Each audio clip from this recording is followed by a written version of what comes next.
Hello, all of my grandchildren. I wanted to try reading you a book, and we'll see how it goes. Maybe it will be something you'll like.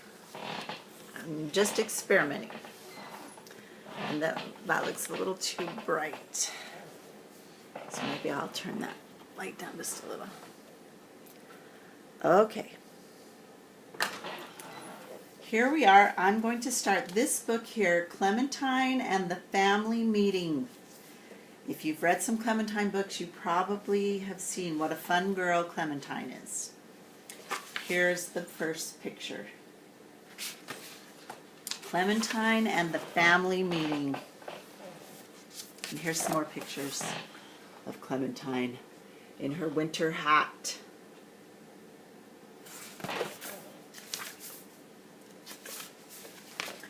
There's Clementine with her friend on the bus, Margaret. Okay. The very first thing Margaret said when she sat down next to me on the bus Monday morning was that I looked terrible.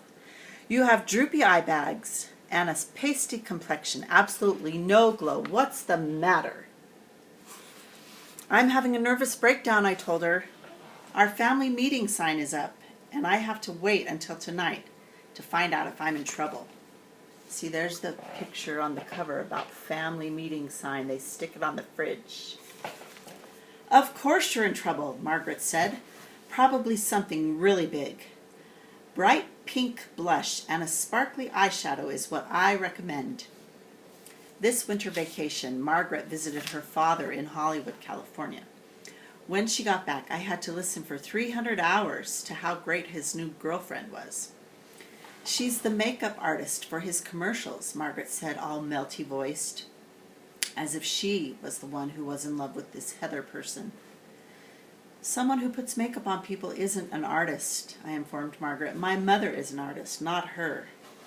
Heather is too an artist, Margaret snorted, and she's been teaching me some of her professional techniques. Then Margaret had blabbered on and on about advanced lip gloss tips and the proper application of eyeliner until I thought I would die of boredom. This is how she spells boredom, D-U-M-B. Whenever Margaret talks about makeup, I feel exactly the way I felt when we took my grandparents to the airport so they could move to Florida. Lonely. Even though Margaret isn't going anywhere, when she talks about makeup, I feel like I'm back at the airport again and she's getting on a plane for a long trip to somewhere without me. I don't need any blush, I yelled a little louder than I meant to. I don't need any makeup at all. I just need to know what I'm in trouble about. Margaret rolled her eyes at me and then dug around in her pocketbook. She pulled out a pointy silver tube that looked dangerous, like a bullet. Margaret, I gasped, are you putting on lipstick? Margaret smeared the lipstick on, pooched her lips out, and smucked them at me. Yep, she said, smuck, smuck, smuck. So what? I'll take it off before we get there. Margaret, I cried, you are 10 years old. Margaret had had her 10th birthday while she was on that Hollywood vacation. Since then, she'd been acting like she was 25 or something. Sometimes I didn't even recognize her. Plus, I didn't get to go to a party for her. Margaret smucked her shiny pink lips at me again. Heather says I'm very mature for my age. She waved the lipstick tube in front of my face. You want some? I tapped my lips. Mouth germs, I warned her. I can feel them crawling around. Margaret yanked the lipstick back in horror. She spent the rest of the bus ride wiping everything in her pocketbook with hand sanitizer. Being a germaniac was about the only thing I recognized about the new Margaret.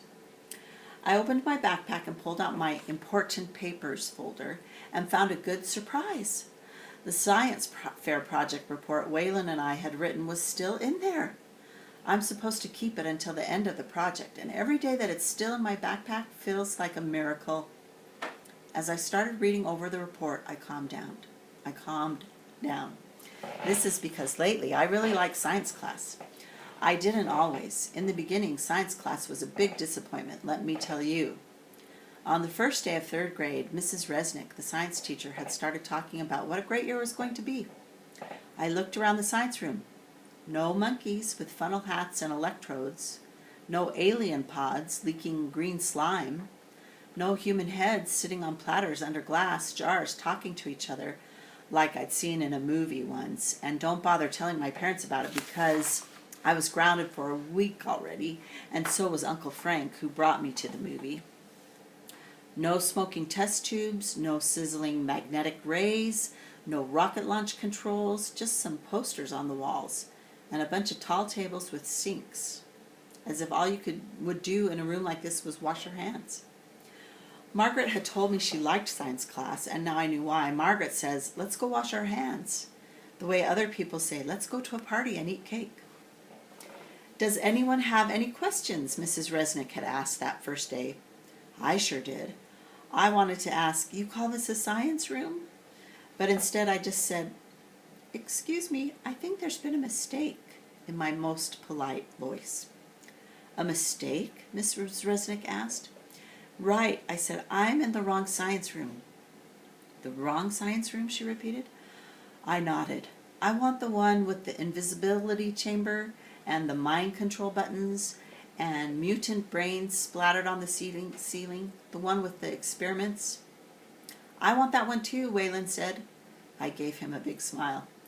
Oh, there are plenty of experiments going on here, Mrs. Resnick said. We're going to have quite a year. Mrs. Resnick seemed nice, so I didn't tell her the other bad news, that she had the wrong hair. Scientists are supposed to have wild, sciencey hair. Here is a picture of that. But hers was just kind of normal, supermarket-y, television, mothery kind of hair. Probably she was embarrassed about that. Now, though I like science class, Mrs. Resnick is a good teacher, even with her normal hair. I like her. Now, though, she said, now, though, I like science class. Mrs. Resnick is a good teacher, even with her normal hair. I like our science fair project, and I like our rat, 18. I like that I got Waylon for a partner. All the kids begged him to be their partner, because he's the scienciest kid in 3rd grade, but he picked me, because I'm the only one who believes he's going to be a superhero when he grows up. And today I had an extra thing to like about science class. For 40 whole minutes, I wouldn't have to think about our family meeting or Margaret's lipstick smucking. We're here, I said. Wipe your mouth off, Margaret. Margaret scowled, but she wiped off the lipstick and we went into school. It was an extra boring day, but finally it was time to line up to go to the science room. As soon as we got there, I saw that something was wrong. I ran over to the rats' cages. 18's missing, I cried. There she is looking at the rat cage. I shook the trail mix we used as treats and called for him while Waylon poked through the sawdust. He's really missing all right, Waylon announced. Where do you think the rat is? Mrs. Resnick came over and frowned into the cage. They were all here Friday when I left. Check through the bedding again. I'll bet he's just hiding.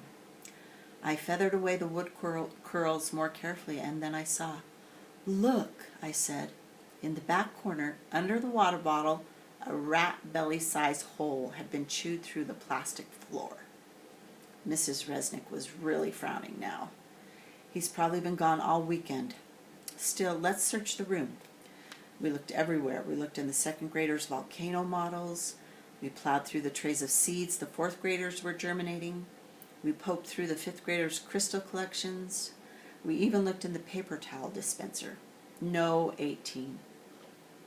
After a while, the other kids had to go back to their rat training, and only Waylon and I kept looking. When the bell rang, we still hadn't found him. Maybe he'll show up when I feed the other rats this afternoon, Mrs. Resnick said. You two head back to your class now. Waylon and I said all right and went back to 3B, but it wasn't all right. How do they look going back to their class?